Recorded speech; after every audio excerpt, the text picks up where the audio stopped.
Menteri Koordinator Bidang Hukum, Hak Asasi Manusia, Imigrasi, dan Pemasyarakatan, Menkokumham IMIPAS, Yusril Iza Mahendra, menegaskan bahwa keputusan menahan atau tidak menahan seorang tersangka sepenuhnya menjadi kewenangan penyidik sesuai ketentuan hukum yang berlaku. Pernyataan itu disampaikan Yusril merespons sorotan publik terkait perbedaan perlakuan terhadap advokat Don Rito dan mantan Jaksa Agung Muda Tindak Pidana Khusus, Jampitsus, Febrie Adriansyah dalam perkara dugaan korupsi dan tindak pidana pencucian uang, TPPU, PT Asabri.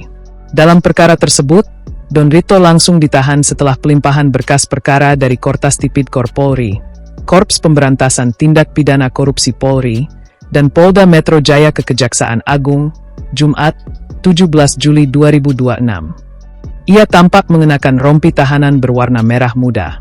Sementara itu, Febrie Adriansyah yang juga telah diperiksa sebagai tersangka selama sekitar 9 jam tidak ditahan dan diperbolehkan meninggalkan gedung Kejaksaan Agung setelah pemeriksaan selesai.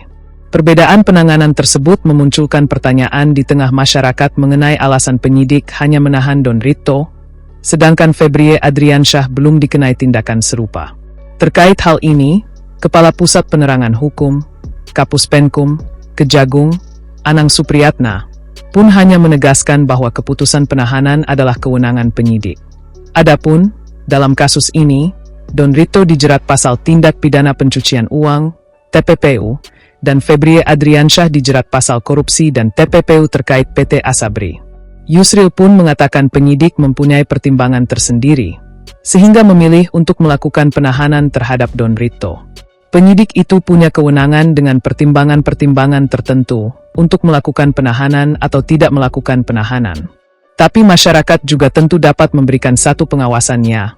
Ucapnya kepada wartawan, Minggu, 19 Juli 2026, dikutip dari YouTube Kompas TV. Penahanan itu kan disebabkan oleh karena 3 faktor. Karena khawatir yang bersangkutan melarikan diri, yang kedua menghilangkan barang bukti, yang ketiga mengulangi lagi tindak pidana yang dilakukannya, jelas Yusril.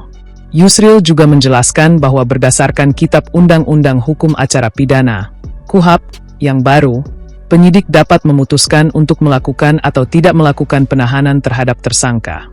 Kalaupun dilakukan penahanan, dapat juga digugat pra-peradilan ke pengadilan. Karena itu kita awasi dan kita cermati apa yang dilakukan oleh penyidik Kejaksaan Agung dalam mengungkapkan atau melakukan penyidikan lanjutan terhadap kasus mantan Jampitsus kita ini, tegasnya. Menurut Yusril, proses hukum perkara tersebut masih berada pada tahap awal. Karena itu, ia meminta publik menunggu perkembangan penyidikan. Kita lihat aja perkembangannya, dalam perkembangan bisa saja dilakukan tindakan penahanan terhadap Febrie Adriansyah, paparnya.